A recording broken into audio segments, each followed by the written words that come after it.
Ну, почти следующее, я не могу, конечно, цитировать. রাশিয়ার পররাষ্ট্রমন্ত্রী Sergei Lavrov মঙ্গলবার এক বিতর্কিত মন্তব্যে বলেছেন, ব্রিটেনের নামের আগে আর গ্রেট শব্দ ব্যবহার করা উচিত নয়। তিনি যুক্তি দেন, ব্রিটিশরা বিশ্বের একমাত্র জাতি যারা নিজেদের নামের সাথে আনুষ্ঠানিকভাবে গ্রেট বা মহান তকমা জুড়ে রেখেছে।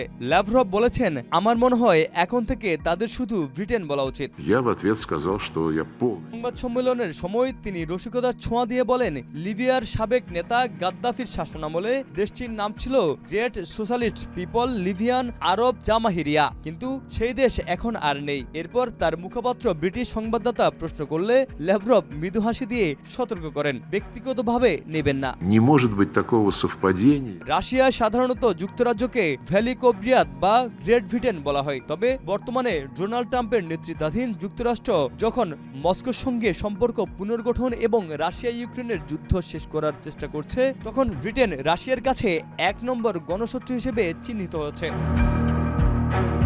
রুশ রাষ্ট্রীয় টেলিভিশনে ব্রিটেনকে প্রায় পারফিডিয়াস অ্যালবিয়ন বা বিশ্বাসঘাতক অ্যালবিয়ন নামে উল্লেখ করা হয়। সেখানে ব্রিটিশদের ধূর্ত বৈশ্বিক গোয়েন্দা শক্তি হিসেবে চিত্রায়িত করা হয়, যারা ওয়াশিংটন থেকে ইরান পর্যন্ত নেপথ্য ষড়যন্ত্র চালিয়ে রাশিয়ার স্বার্থ ক্ষুণ্ণ রক্ষার চেষ্টা করে। অন্যদিকে ব্রিটেনও শুরু থেকেই রাশিয়াকে ইউরোপের জন্য বড় হুমকি হিসেবে দেখছে। ইউক্রেন যুদ্ধের আবহে দুপক্ষের মধ্যে গুপ্তচর বৃত্তি ও রাজনৈতিক উত্তেজনা এমন মাত্রায় পৌঁছায় যা শীতল যুদ্ধের চরম পর্যায়ের সঙ্গে তুলনীয়। নিউজ ডেস্ক, মাই টিভি। Нацистского режима